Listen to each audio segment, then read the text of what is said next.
اچھا یہ بتائیے گا آئی وی ایف میں ایڈوانسمنٹس کیا ہیں؟ طاہر صاحب وہی بات، روز نیا کچھ آتا ہے، ہم لوگ روز کچھ نیا پڑھ رہے ہوتے ہیں، روز کچھ نیا سیکھ رہے ہوتے ہیں.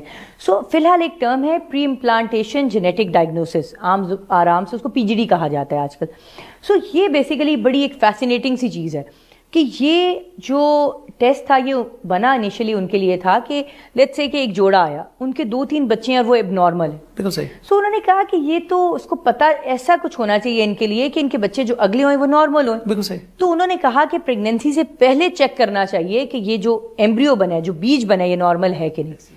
انہوں نے کیا کیا کہ ایسے کپلز کو پہلے جینیٹک ٹیسٹ، لیکن اس کی basis I we if he تھا. بیسس آئی وی ایف ہے. آئی وی ایف کے تھرو ایمبریو بنتا ہے، اس ایمبریو کو جینیٹیکلی ٹیسٹ کرتے ہیں، اس کو ٹیسٹ کر کے بہت سی چیزیں پتہ چل جاتی ہیں. تو اب آپ نہ صرف ایمبریو اور ایگ کے میچ کی بات کر رہی ہیں، آپ ہیلدی ایمبریو کی بات کر رہی ہیں. بالکل ایسے ہی ہے.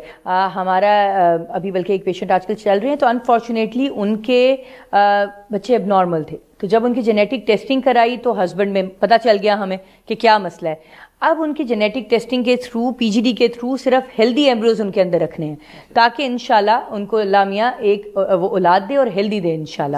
تو اس کے تھرو بہت سے، اور ایک اور ہے کہ جینڈر سلیکشن پتہ چل جاتی ہے. بہت سے ایسے پیشنٹس ہیں جو چاہتے ہیں فیملی بیلنسنگ کرنا، 3-4 بیٹیاں ہیں یا 3-4 بیٹے ہیں اور وہ کہتے ہیں کہ جی اب ہم چاہ رہے ہیں کہ ہماری فیملی بیلنس ہو جائے، دوسری جینڈر بیٹی ہو جائے یا بیٹا ہو جائے، بیٹی ہو جائے یا بیٹا ہو جائے، جس جینڈر سے ہم محروم ہیں. ان کے لیے یہ بڑا اچھا علاج نکلا ہے.